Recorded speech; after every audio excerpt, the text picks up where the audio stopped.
Middle of the Pack podcast. Hey runners, welcome to the Middle of the Pack podcast, the podcast that keeps you moving. I'm your host Padraig, and I'm thrilled to have you join me today. We're lacing up our shoes and hitting the road to talk about all things running. We'll aim to be the sweet spot for runners who aren't pros, but aren't newbies either. But obviously, if you are, you're welcome too. I'm a runner just like you, navigating the ups and downs of training, racing, and everything in between. We'll dive into practical tips, honest gear reviews, and real conversation about what it's like to be a runner who's chasing progress and not perfection. Whether you're starting out on your journey, a middle of the pack runner, or a seasoned marathoner, this podcast is for you. So let's get those legs moving and dive in to the Middle of the Pack podcast. And I think that's why running actually takes me away from, because if I wasn't running, Padraig, I'd be working. Like, I'm still like a naive enough runner, like in terms of like what happened at Cork. And welcome to episode 2, where you heard Angeline and Fergal Murphy there, the Muracoos, who were marathon leaders with me with the Runner's Diary podcast on the build up to the Cork Marathon. We were leaders for the Cork Marathon for the Runner's Diary podcast. So over the next 2 weeks, we're going to be chatting with them about the Cork experience, the build up to Dublin, and everything that goes with that. A few things about the episode, really. We're talking with them about how to juggle family life, what it's like working through a marathon block during the summer. You'll hear their kids in the background, which is interesting. I mean, that's just the reality of life. At the odd time, they gate crash the interview, but that's the joys of it, really. And it's really, there's a part of it where they talk to me about half marathon target that I had to do, and maybe I'll report back on that next week to see how it got on. And they're talking in miles. I normally talk in kilometres, so if that's gobbledygook to you, it was a little bit to me as well. And also there's a lot of talk about Kieran, who is our coach. As part of the Cork City Marathon, we were given Kieran as a gift, really, and we decided to stay on with him, which was fabulous. I also talk a lot, they talk a lot about Yvonne, who is my wife. So if you haven't heard of her or about her before, that's who we're talking about. So there's Kieran, there's Yvonne, and there's miles and kilometres. But most of all, there's just a lovely conversation between us. We hadn't seen each other since the Cork Marathon, and I hope you enjoy what is just a conversation between three people just reminiscing about Cork and building up to Dublin. And as I said, we will be doing this for this episode and for next week's episode. So how have you been? I've been good. Oh my God, just trying to stick to the plan, you know. Which is the plan? We've got our places in Dublin, which is good. Yeah, but before we get into Dublin, I just wanted to talk about you guys really first, because it's interesting that all the podcasts that we did previously, I never know what your day jobs are. Oh yes. I know that Muracoo movement is involved somewhere there, that there's a coach going on. But you did mention that you were an engineer at another time, Fergal. I don't even know what he does. And we're all thinking you're juggling your busy life. That's going, I don't know, obviously, Angeline, you were the sewing bee. Yes. But what do you do? So, what is the day job? Can we go first? Yeah. Okay, so I have a full-time job, Padraig. I'm a brand and advertising manager for an energy company. I look after SME customers in the UK and Ireland. Yeah. But you do the sewing thing as well then? And then I do the sewing thing, and that's my hobby. That's my side hustle, as you call it. And, I have clients. I work with Primark, and I do talks with some of the councils in Northern Ireland. I'm an advocate really for getting people to work with their hands again and keeping the traditional skill of sewing alive. So I've made wedding dresses and I've made bridesmaids dresses. I've done all of that, but mostly focusing now on just teaching. So I might teach on a Saturday morning, or I could be like yesterday I was in Cambridge teaching with Primark, and or pennies down south, as you call it. So it just depends. So I try and manage everything, but because I really love doing that, that's my side hustle. And then obviously running and family in between all of that. So A mother do. uh, A mother do. and then mummy. So is your job part-time or a full-time No, it's job? full time. It's full time. I How take do an you fit annual in all leave that? day. Yeah, I take an annual leave day if I have to go work. Yeah, I know. It's busy. It's busy. But I suppose I've been building up that my side business for 10 years now, and it very much ticks along. And you might get someone emailing to say, could you take a class on Saturday X date? And I can just turn up. It doesn't involve, because I've spent so long building that brand for me as home sewing and being able to teach and sustainability and textiles. I wouldn't say I work flat out on that all the time, but I do do a lot of work on it on the side. Like we don't watch that much TV or anything. If we have time, we know we're working on maybe social media content or admin for our own business. So yeah, it is hectic. It is hectic. And I think that's why running actually takes me away from, because if I wasn't running, Padraig, I'd be working. Do you know what I mean? Like I would say I'm self-confessed a bit of a workaholic in terms of, that gives me that bit of a break, and I'm doing it from health then as well. So that's why I enjoy running. And Fergal, do you just So I pick up the slack. No, so I would, well, just leading off Angeline's, so then I would be involved with some of her craft stuff as well, with, delivering some upholstery classes. Yes. And then we have the repair box, which is like a sustainable venture, that we work on together. cycle the horse box that goes out. Yeah, did I see that you were set up once in in I the was in there. Boulevard in Bambridge. Yeah. I suppose we're sort of champions of sustainability and repairing things rather than throwing good items out. And Fergal's very much And make do. So then with his hands. Yeah. For upholstery type stuff, yeah. Yeah, so that's the sort of crossover in the running. And then Angeline would have got me into CrossFit basically back in the day, and I would have played football. And then whenever I gave up the football, went to the gym 5 days a week, and then really loved CrossFit. Ended up going to get the CrossFit level 1, and then I am a consultant civil engineer as well. So did that for about 12 years, and then just Angeline was on her third maternity, took a year out then at that point, and then started a career break, and started my own wee gym in the local GA hall, Murray Movement. And with it then we grew it there, and then after a couple of years we then migrated to online then, so it's fully online now, and I do that as a sort of passion project, like Angeline's sewing, so it just ticks on, and you're keeping people going there. And then I do work 3 days a week for consultant civil engineers, and then do a wee bit of my own stuff then the other 2 days, and manage the kids then, and just have a real good balance of life. And me too. Well, we say that, but yeah. Yeah, but as I say, you wouldn't see the living room there maybe till Monday to Thursday, you know what I mean? But you just, the more you do, the more you're able to do. And we're very productive with our time, I think. And we spend a lot of time with the kids and are out running or being active. Yeah. So that's it. Yeah, civil engineer for me sins, and a functional fitness engineer, I suppose, as well. Yeah. I did see you did a post during the week, or maybe last week, where you said something about getting up early and stealing the day almost, and doing all load of stuff before.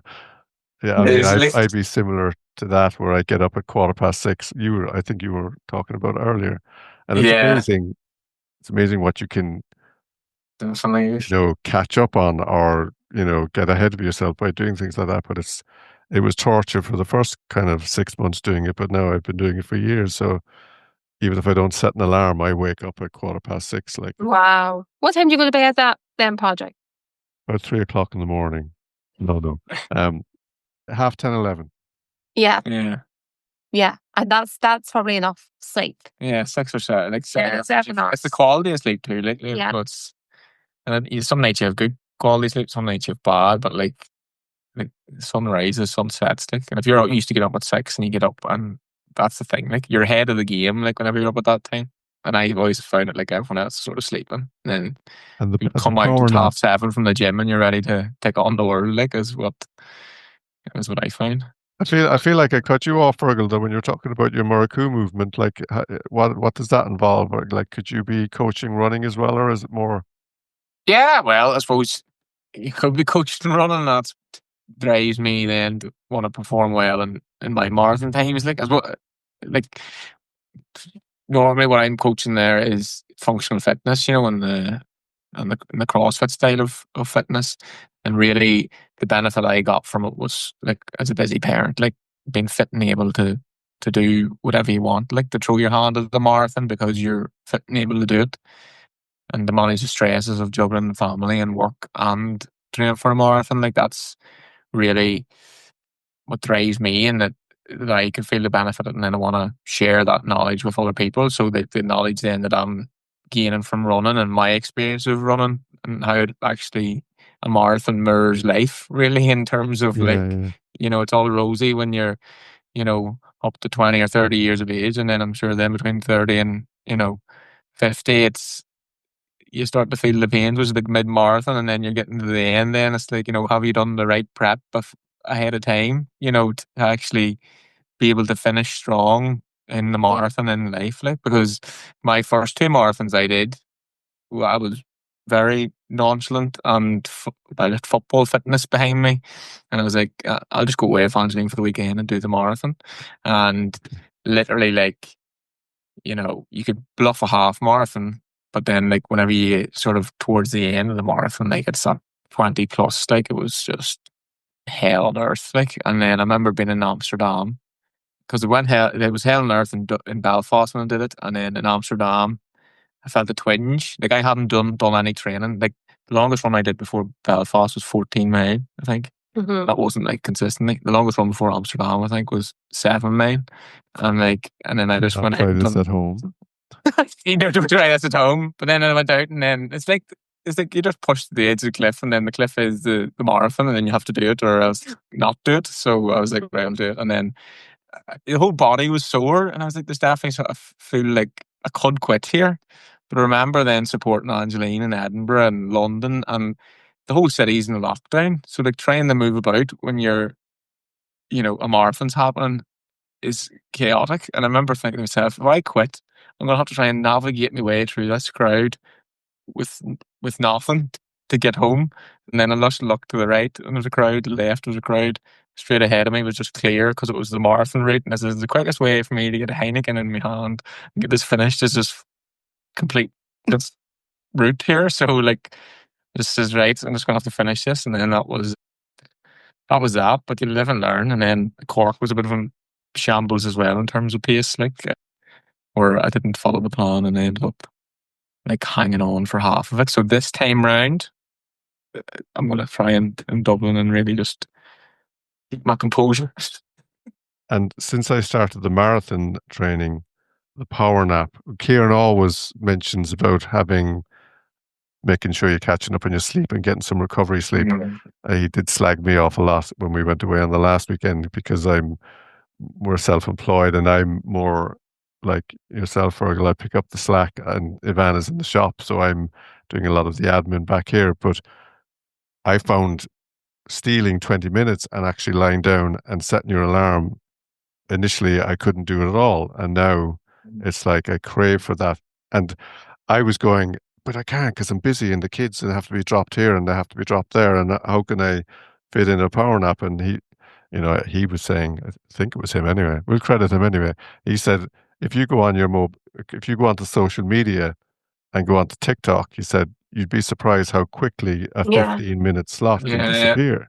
Definitely. And he said, just steal that time again to lie down, and it's huge, like, particularly on a Sunday. Now, if do you do your long runs in on a Sunday? Yes. Yeah. Well, at the moment, like this week, we ended up not able to do it until Monday. I find the summer months actually even busier than when we were training for Cork, because the kids were in school and there was a bit more of a routine. Yeah. I find summer really hectic and our weekends seem to be busy.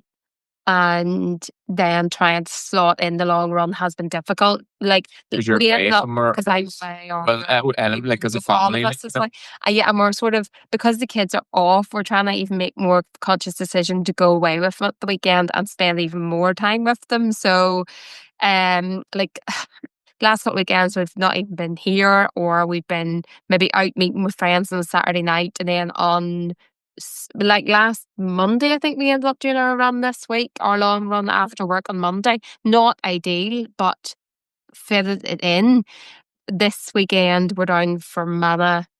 I'm meeting our friends tomorrow night. We're going to stay over. So Fergal could do his on Sunday. With family mass tomorrow morning. So basically we're down like leaving at 8 o'clock to go down to Fermanagh. Family mass, and then down to your friends, and then have another family dinner on Sunday then. So it's like this is a really challenging block like compared to the Cork, I think. Like, I think so. Yeah, I find that. It's really like if we achieve our goals in this marathon block, like it'll be really something, I think. Like this has been difficult, so I might do mine on Monday. This juggling. But ideally, Padraig, we would have done it at the weekend on a Sunday morning. And I seen myself, I'll never forget doing the 20 miler, and we did it down in the morns. And I came home from it and I was so exhausted. I just said, I need to go to bed. I need to go to bed now. I don't know if I wasn't fueled right or if I'd just taken on too much that week. But my whole body was just like saying no more. So yeah, I'm going for a nap after it. So I think you need to listen to your body as well, very much so. So with the fuel, what did you do for Cork, and what are you going to do differently for Dublin, or are you just going to eat jelly babies for both? Yeah, no, for Cork actually I did take on the gels, and I took on a gel every 5 mile, I think it was. Mile or kilometre? Every mile, every 5 mile. Okay. So that would be every 9 kilometres, is it? Yeah, 8, 9 kilometres. Yeah.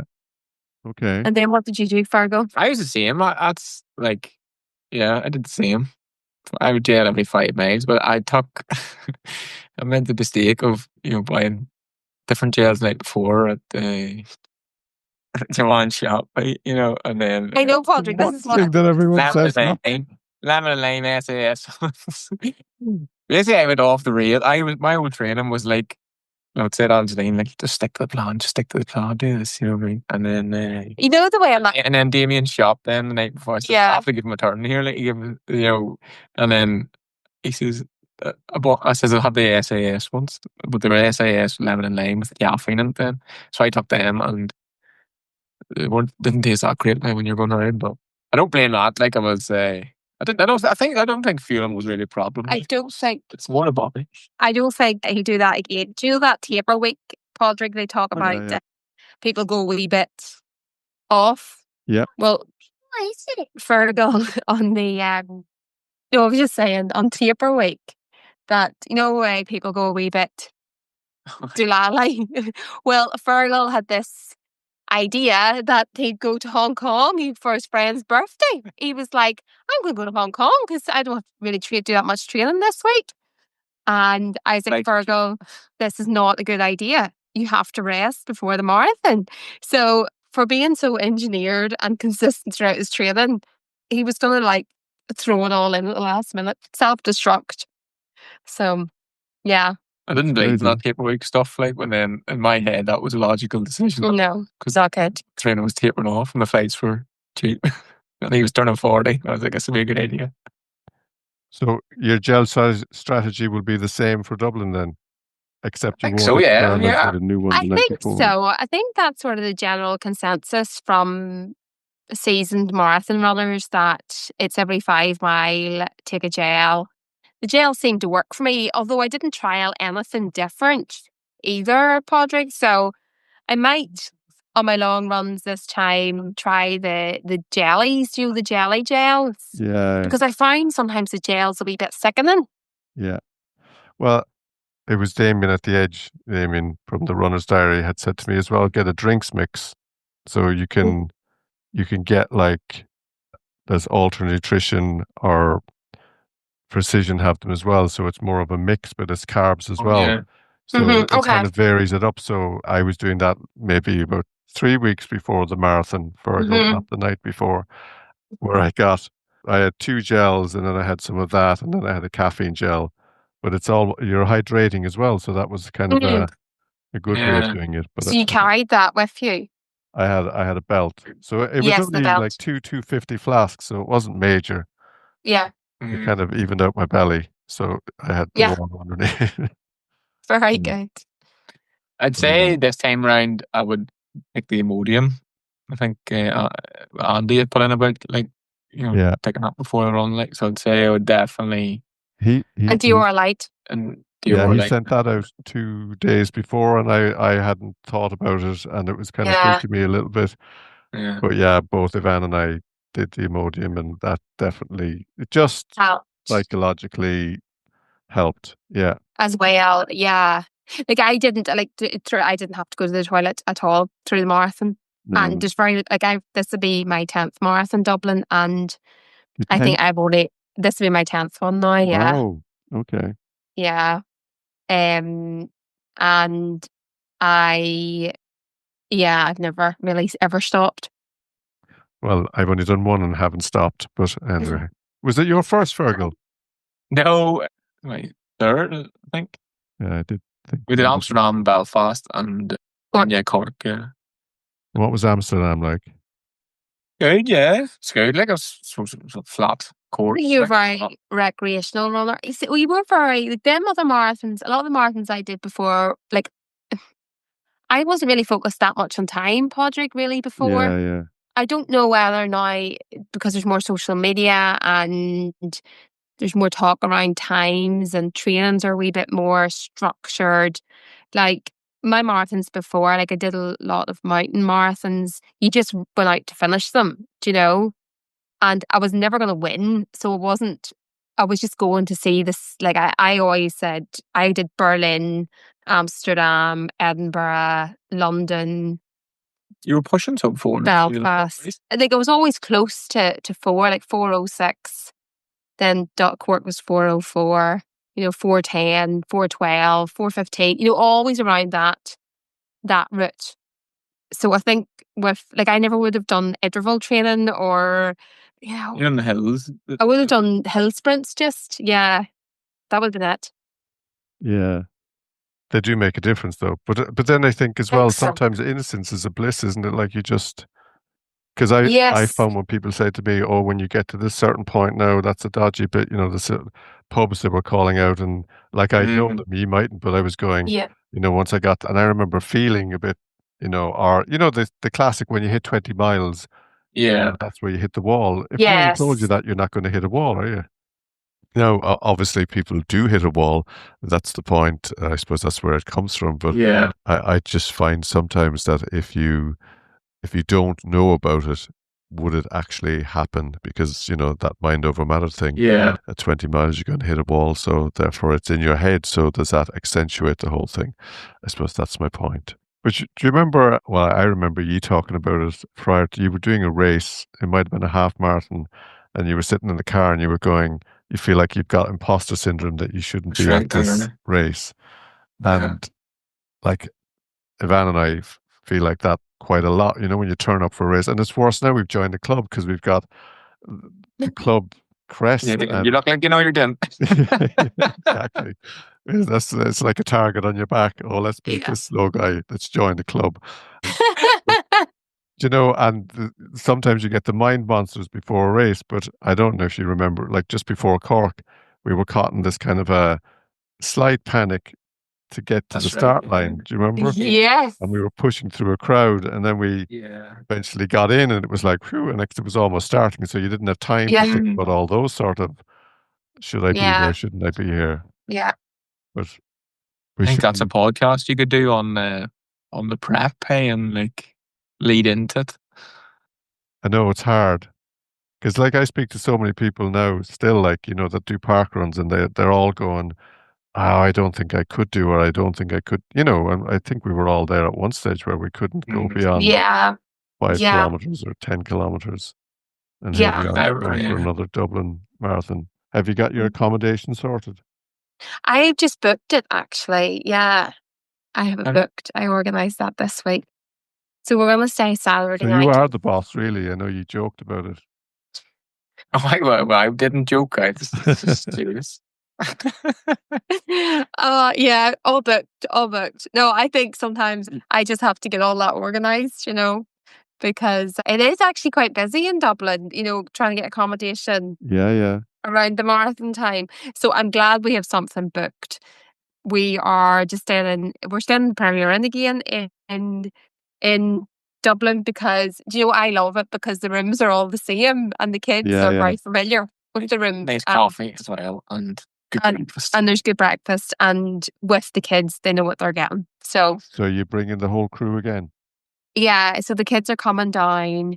We're not that far from Dublin. I think Mummy's going to stay, and Daddy and my brother might come down the following morning. They might drive down. So yeah, The morning of or the morning? the morning of, they'll come down. Yeah. Right. What time's the And race? we know, I think it's about 9:15. We know quite a few people doing the Dublin Marathon, obviously from up round our way as well.